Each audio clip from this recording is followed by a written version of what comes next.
Hello and welcome to the Intentional Brief, your weekly video update on the one big thing in cybersecurity news for middle market companies, their management teams, and investors. I'm your host, Shay Colson, managing partner at Intentional Cybersecurity, and you can find us online at intentionalcyber.com. Today is Monday, March 30th, 2026, and the Iran war continues and appears to be intensifying for all parties involved, and lots of those not directly involved, like the Gulf state neighbors, and that's going to drive most of our discussion today following last week's announcement that Iranian hackers have breached FBI Director Kash Patel's personal email.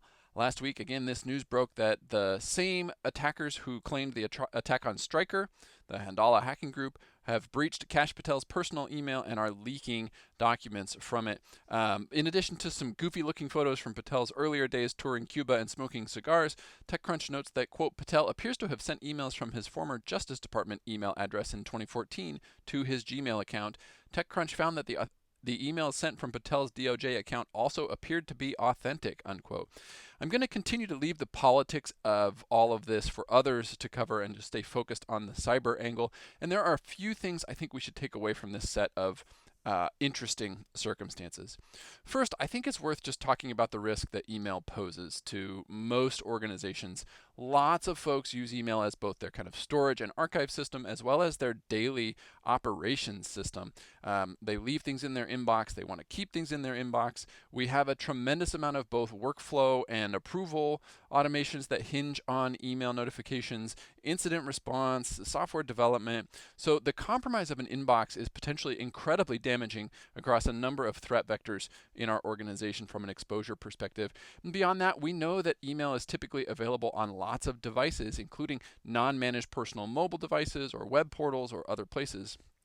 All of this has, I think, perfectly reasonable and logical business rationale, especially since we've built a lot of these dependencies on the inbox, again, those workflow pieces.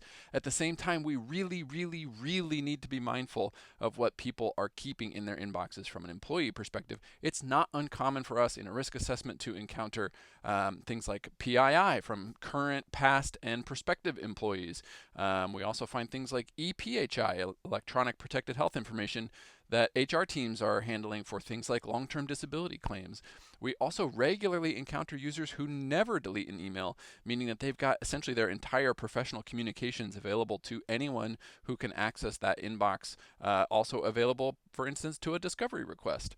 So the old maxim of if you don't need it, delete it certainly applies here, and maybe now more than ever. And at the same time, the basics that we keep talking about week in and week out on this show, including robust phish-resistant MFA, the ability to manage devices that can access your email tenant, go a long way towards cutting down on these type of attacks against your own emails. But what about personal email, as we see in this case?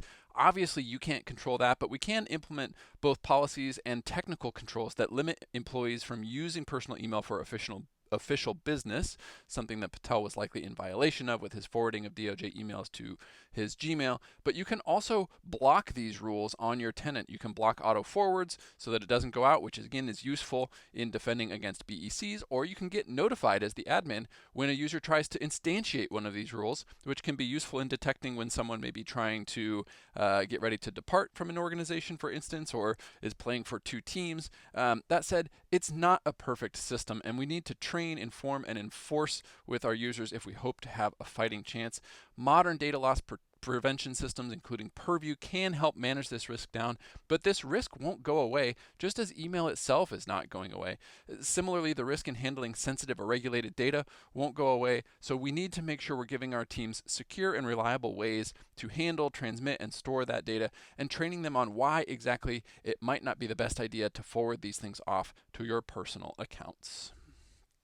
By way of follow-up from last week, I do note that as of this morning, Stryker has not posted a single update on their update site since we last spoke, the 323 note being the most recent one on their customer update site, which is interesting given the pace of updates they had before. I wonder if this is because they feel like they're mostly operational, because they haven't made that much progress and don't have much to update, if they're just kind of hiding from cover in the news of the macro events and not feeling like they need to update it, or something else. It's hard to say. All we know is that customers have not learned anything since you and I spoke last week. We also, from last week, got a part 2 over the weekend post to that Substack on the Delve saga, where the author now asserts that the firm actually isn't a software company, but rather a services firm seeking valuation multiples in terms seeking these software multiples in terms of valuation, but really is doing it by hand on the back end. This is moving rapidly, I think, towards kind of an inside baseball stage of things and maybe getting to the point of pettiness in some instances. But I do think it's worth following if you do any TPRM work or review SOC 2s on behalf of your organization. But again, grain of salt here on these anonymous posts. From a fundraising perspective, somewhat smaller numbers last week with only just under $10 billion in newly committed capital, led by Leading Edge Capital, who raised $3.5 billion for their 7th flagship growth equity fund, and Kleiner Perkins put up $1 billion for their 22nd early stage fund and $2.5 billion for a growth fund. That lower number from last week does seem to be a blip, as I've already clocked fundraising announcement from this morning alone that eclipsed last week's total. Again, a rationale that I don't particularly understand in the macro sense and in the volatility sense, so maybe just leave me to my Vanguard lifecycle mutual funds. A reminder, you can find links to all the articles we covered in the comment section below, back issues and written transcripts of these videos at intentionalcyber.com, and we will see you next week for another edition of the Intentional Brief.